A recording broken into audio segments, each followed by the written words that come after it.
Swayam Prabha. Digital India. Educated India.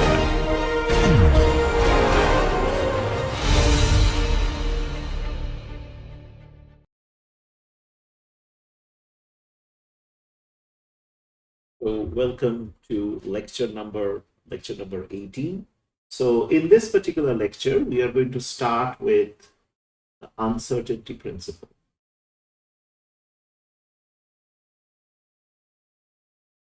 All right, the uncertainty principle. So what is basically an uncertainty principle? So for example, if you want to, normally we want to measure something, we use light, for example. Say we want to measure the position of electron. So what you do is that you shine a photon on this electron, right? So using light to measure. Correct. Okay. So now, any process of measurement,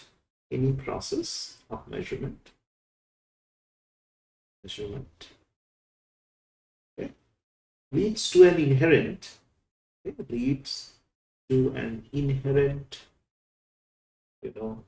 uncertainty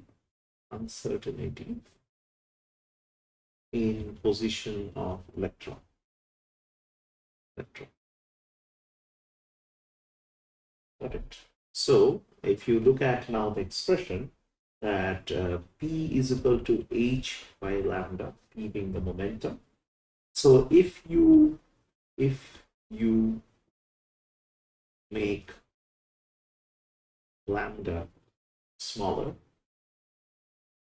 that means you progressively use light of smaller and smaller wavelength. Okay? This leads to a greater momentum of photons.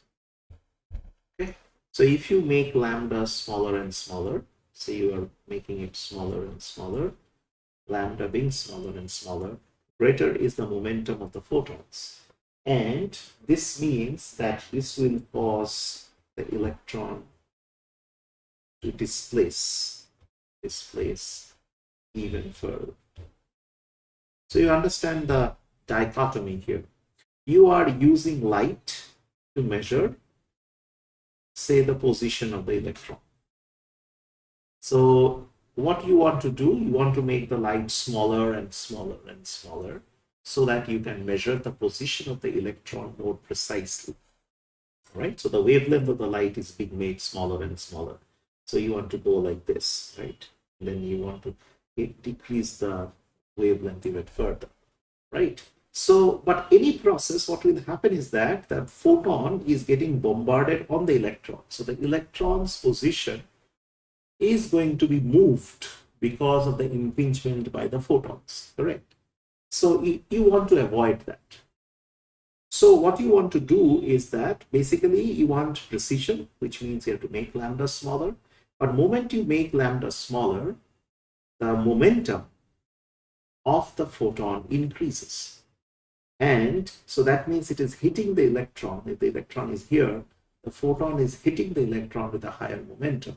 That means it will cause more displacement.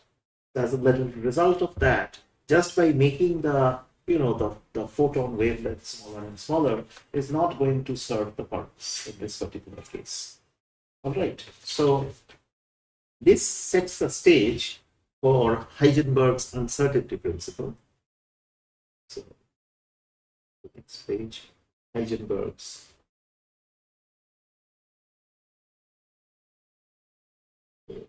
uncertainty principle. Again, a cornerstone of quantum mechanics. So Heisenberg's uncertainty principle. So what Heisenberg's uncertainty principle states is that it is basically a limit on the precision, with which two dynamic variables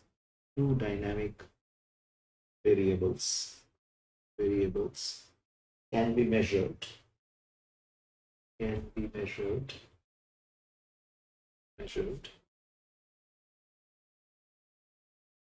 So two dynamic variables can be measured. Whose quantum mechanical operators? Whose quantum mechanical operators do not commute. Whose quantum mechanical operators do not commute. All right. So let us take two dynamic variables. Two dynamic variables A and B. Okay. So A hat, B hat minus B hat, A hat. So these are two dynamic variables A and B, and these are their operators given as, say, C hat. They do not commute. They are quantum mechanical operators, which is A hat and B hat. They do not commute.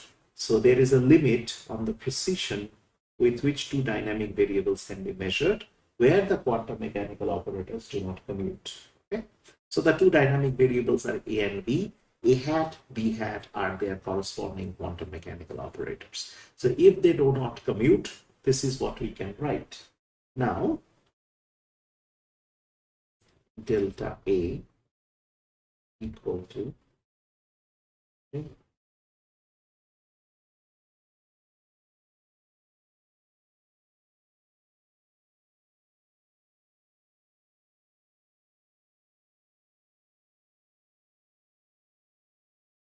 this is some kind of an RMS deviation.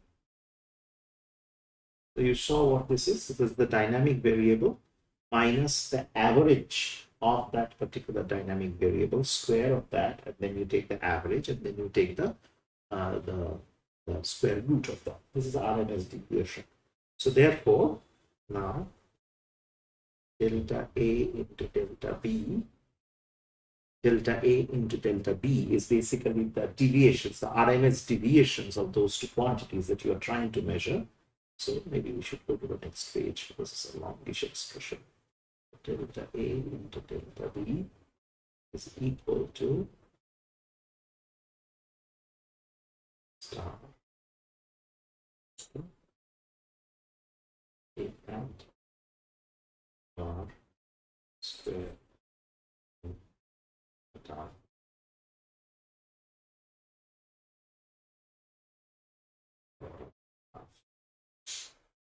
All right.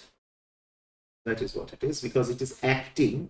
This is the operator that is acting on the wave function. Okay. So, and similarly, the other expression is phi star B hat delta square down raised to the power. Okay, so A hat and A are Hermitian operators. A and B respectively. Okay, so you can see that this is what it is. Okay, now if the operators are Hermitian, we can do a cool thing here. So say this is an arbitrary, so this is a rule. So if tau equal to, get this, G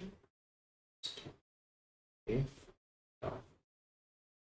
This is for the Hermitian operators. This should be valid. Okay? Now let us assume in this case, D hat is A hat minus A bar. And G, let's assume, is the wave function. Okay, and F is nothing but A hat A close star with acting on the wave function. Okay, so therefore, once we get these rules all set, okay, so delta A into delta B given as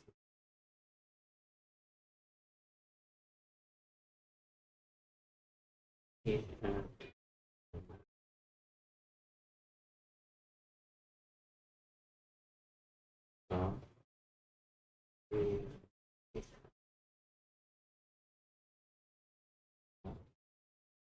Then of course you have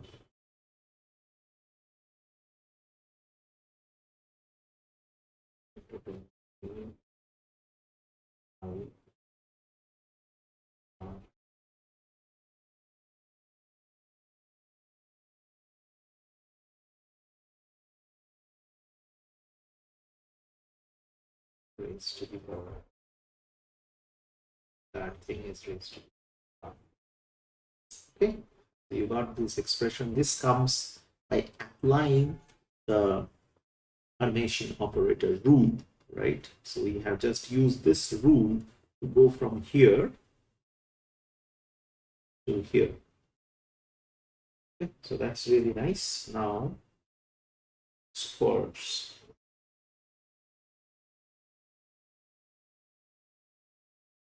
W scores inequality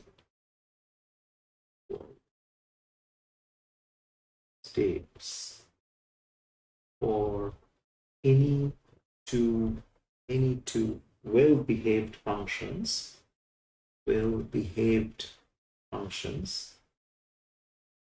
okay, this should be valid. F1 or F1 beta into F2 or F2 beta should be greater than or equal to the mod F1 star into F2 down squared. Okay, so this should be the validity of the Schwarz inequality. So Schwarz inequality is important. So we saw that we use the general Hermitian operator rule to take this kind of a quantity, which is basically nothing but the product of the differential or standard RMS deviation in dynamic variable A and B, and we have substituted it and we have cast it therefore in this particular form. Okay, in this particular form like this. Now Schwarz inequality states that for any two well-behaved functions, this is what we are going to get. Okay. Got it? Okay. So this is Schwarz inequality. So therefore, delta A into delta B must be greater than or equal to mod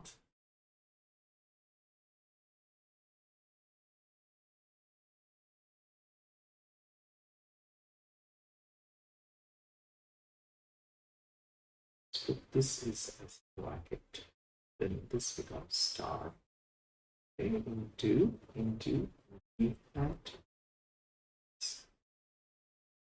This does not require the star. It's the okay, so all we can say is delta Z equal to delta Z. This is also true. So what we can say over here is basically we have used this Schwarz inequality to get to this particular form. And this is just a definition of Z, modulus of Z, which is basically the quantity within bracket. We will show it in a little bit what it is. So delta A into delta B must be therefore greater than or equal to 2i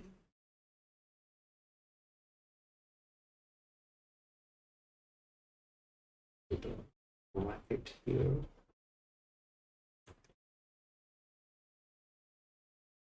to B beta minus 2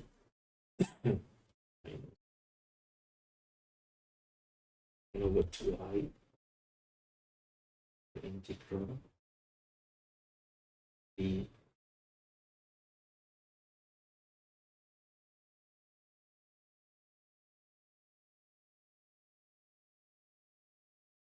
star right by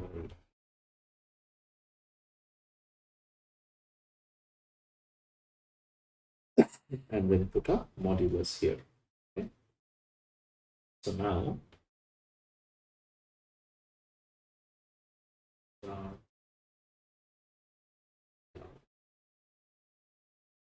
go to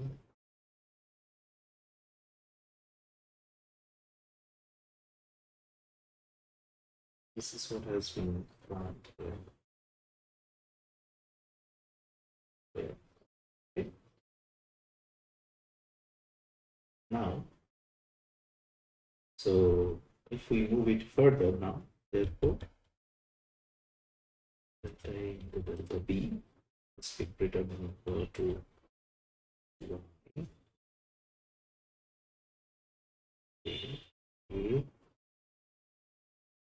A bar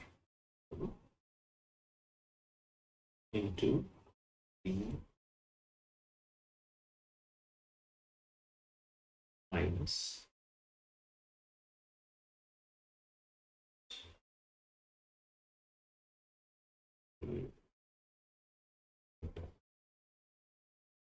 total dash I theta. Okay.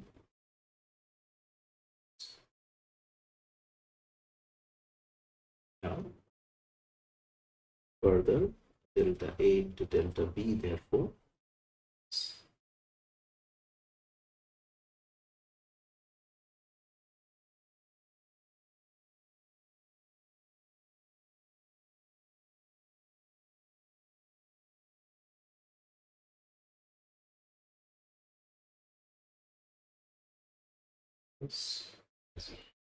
this part is equal to theta.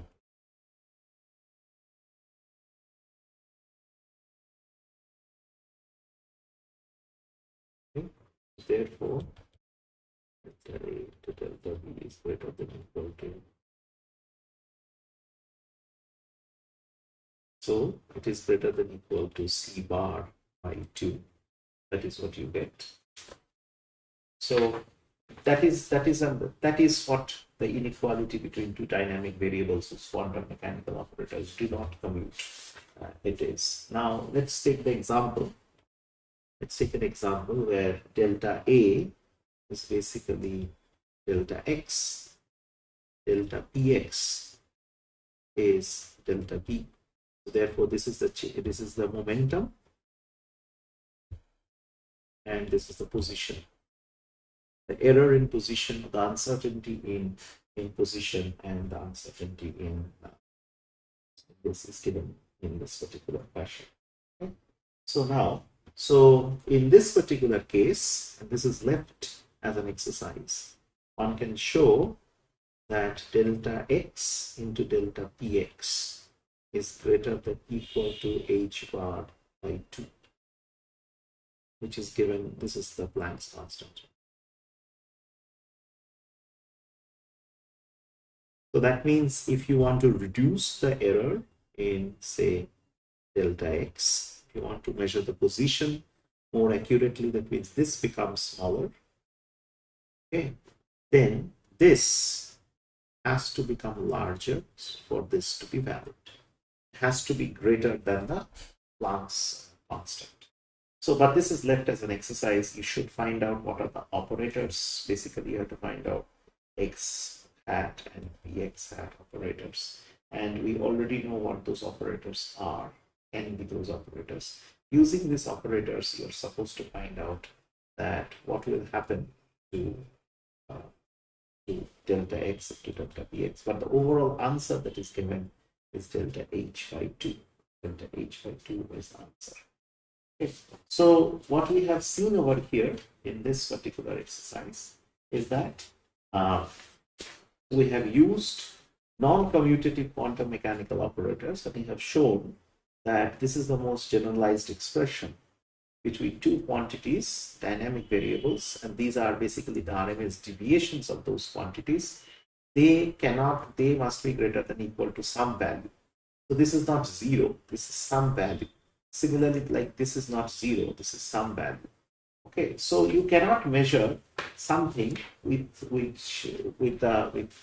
what we call a great deal of certainty, because the precise position cannot be measured. If you want to measure the precise position, then the position in the error or the uncertainty in your momentum, for example, will be huge. Okay, just to keep track of this inequality. Okay, so this is an important piece of information that we have right now over here. Okay, now let us take a look at two other things. One is indistinguishability and symmetry. Okay. So fundamental particles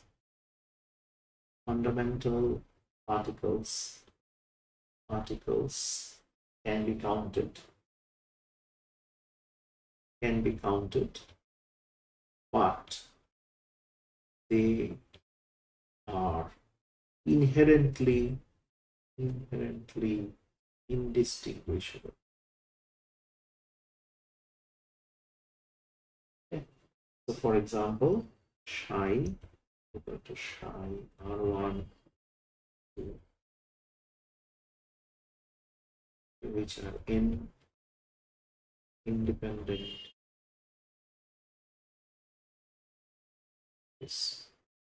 independent particles. So psi is like this. Okay, so if we exchange two position vectors,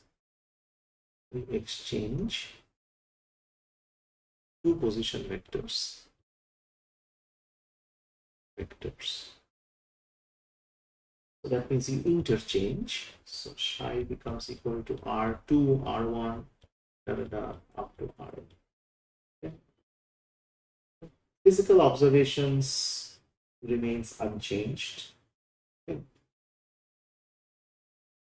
Physical observations remain unchanged by any virtual math operation.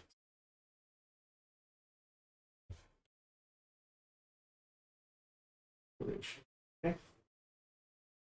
So the physical observations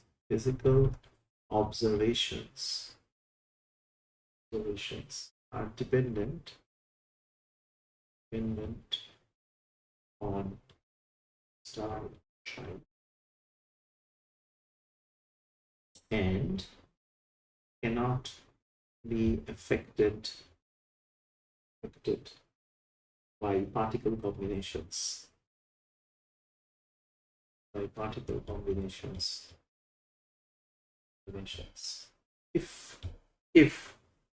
the particles are truly indistinguishable.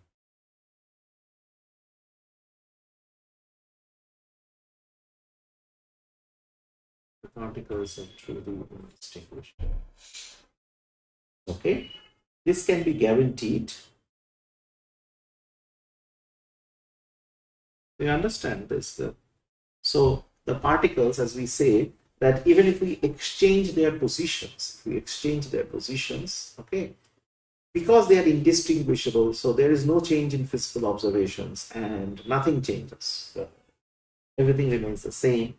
And since it is dependent on this is not affected. So this can be guaranteed if psi R1 continued to n is plus is sorry.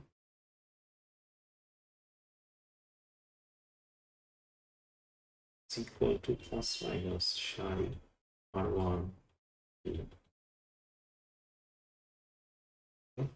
So the wave function must be symmetric or anti-symmetric.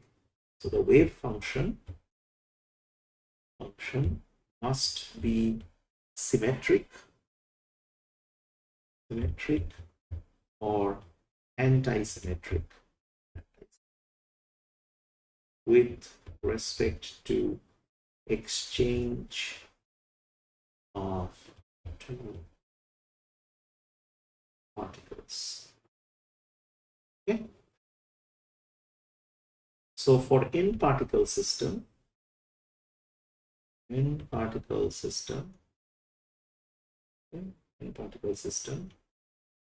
are n factorial permutations that are possible, right? So if we define PR hat, the permutation operator.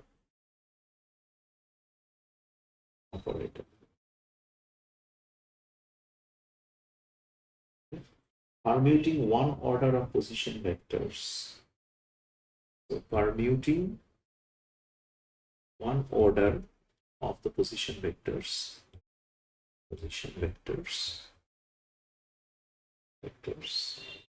R1, R2, Rn2, R2, R1,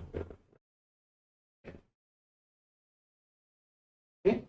For n-particle system,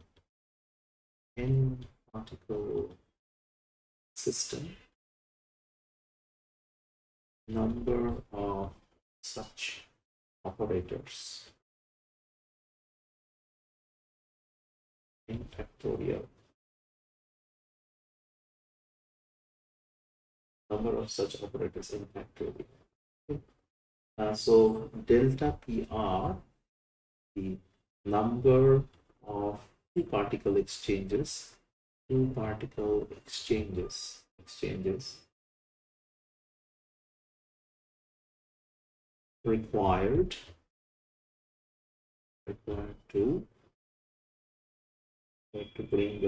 bring the order,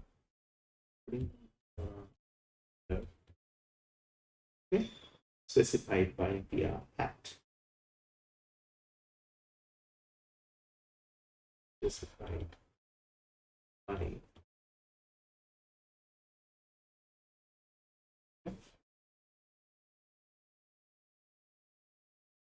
so two successive exchanges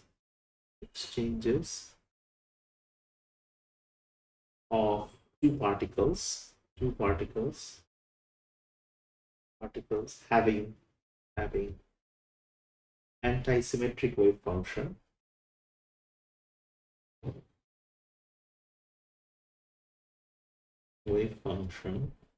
okay, will yield the original wave function.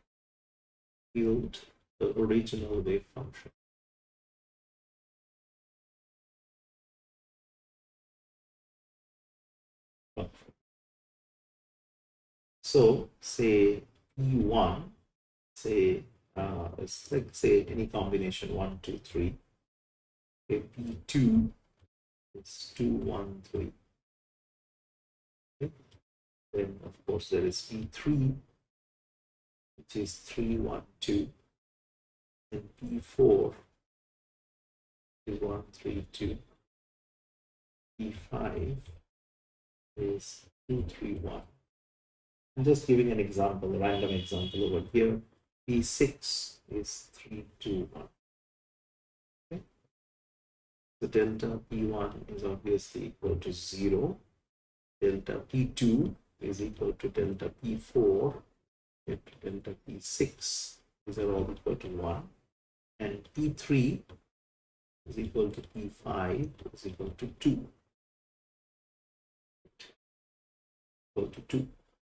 So, in other words, PR, when it's acting on a wave function, would give you plus minus delta PR. The electrons and protons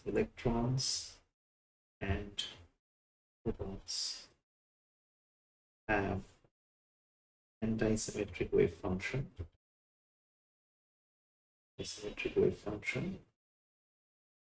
whereas bosons have symmetric wave function. Okay, so this is the general rule. So you can see that what it will yield, right, when you actually have indistinguishability and we have this is a weight must be either symmetric or anti-symmetric with respect to exchange of two particles. So we finish our lecture on uncertainty principle and symmetric and anti-symmetric wave function. Next class we are going to do Pauli's exclusion principle and few other things in details.